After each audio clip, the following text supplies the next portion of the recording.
Unit 2A, Articles of Confederation, U.S. Constitution. The Land Ordinance of 1785 established a plan for surveying and selling the federally owned lands west of the Appalachian Mountains. The Northwest Ordinance of 1787 divided land into territories and set requirements for the admission of new states. The Land Ordinance and Northwest Ordinance was one of the Confederation's biggest achievements. This established a blueprint for the future growth of the nation. During the Three-Fifths Compromise, the Constitutional Conventions agreed to count 3/5 of a state's slaves as population for purposes of representation and taxation. This compromise settled political issues but not economical issues of slavery.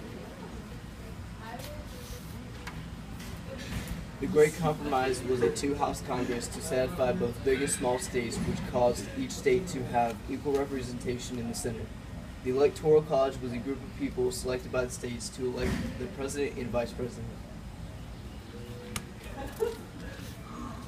The Bill of Rights was the first 10 amendments to the U.S. Constitution added in 1791, consisting of a formal list of citizens' rights and freedoms. The first 8 amendments spell out the personal liberties that the states requested. The last 2 amendments impose general limits on the powers of the federal government.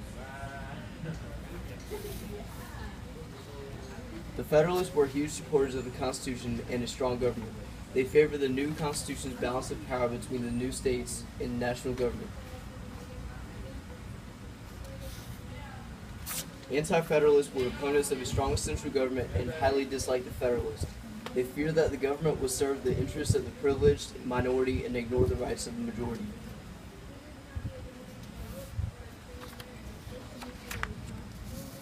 The Federalist Papers were a series of essays defending and explaining the Constitution, written by Alexander Hamilton, James Madison, and John Jay.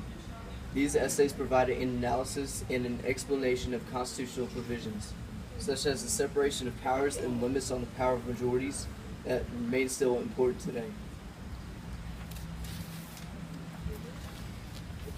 The Articles of Confederation was a document adopted by the Second Continental Congress in 1777 and finally approved by the states in 1781. These also outlined the form of government in the new United States. The weaknesses of the Articles of Confederation made it hard for the country to function properly.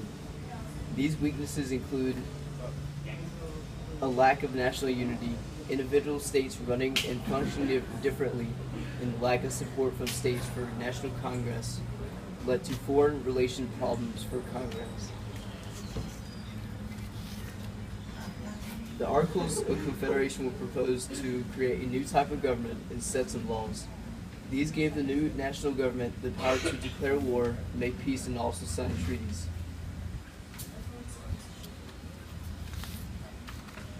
Thomas Jefferson, known for his broad knowledge and skillfully crafted prose, he was chosen to express the committee's points. Jefferson was a leader in the Enlightenment. He was a polymath in arts, sciences, and politics. He wanted to reverse Federalist policies by reducing the size and cost of national government.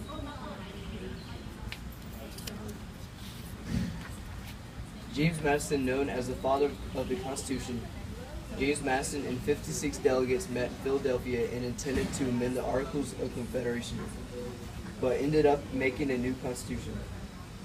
Alexander Hamilton played little role in the writing of the Constitution, and he proposed Jefferson's philosophy of government. John Locke maintained the people who would enjoy natural rights to life, liberty, and property. One of the most influential of Enlightenment thinkers and known as the father of classical liberalism. John Marshall, a Federalist, as Chief Justice of Supreme Court.